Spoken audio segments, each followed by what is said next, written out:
Infectious bursal disease, IBD, commonly known as Gumboro disease, continues to pose significant challenges to Egypt's poultry industry. Affecting chickens primarily aged 3 to 6 weeks, the disease is caused by the highly contagious infectious bursal disease virus, IBDV, which targets the immune system's bursa fabricius. In Egypt, where poultry is crucial to the economy and food security, IBD remains a persistent threat despite ongoing control efforts.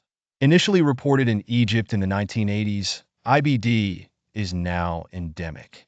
Its prevalence varies due to differences in practice, biosecurity, and vaccination across regions.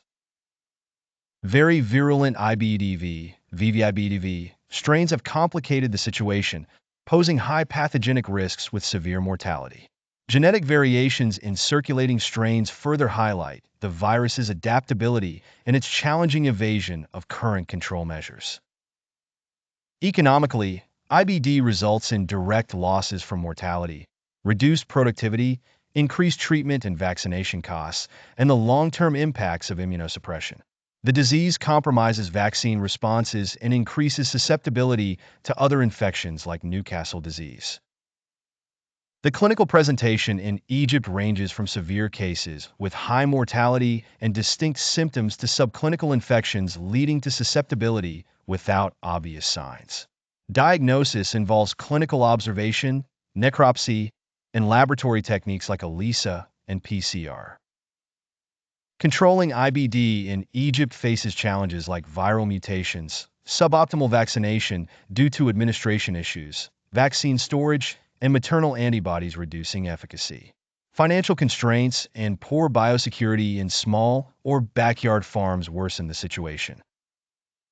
Vaccination strategies, key to control, rely on live attenuated, inactivated, and recombinant vaccines. Each with its pros and cons. Effective programs require timing considerations, respect for maternal antibodies, and regular monitoring to adapt to evolving virus strains.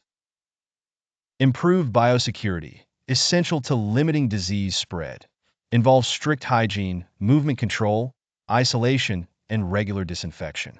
Educating stakeholders enhances these efforts. Surveillance and research track the virus prevalence and evolution, guiding vaccination and control.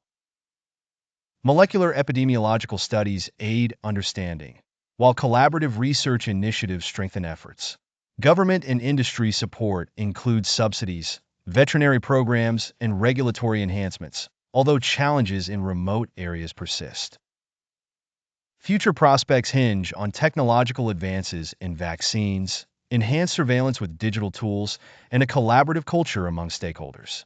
Public awareness can mitigate IBD's impacts. Addressing IBD's multifaceted challenges requires sustained effort, scientific utilization, and cooperation to protect and ensure the industry's future success in Egypt.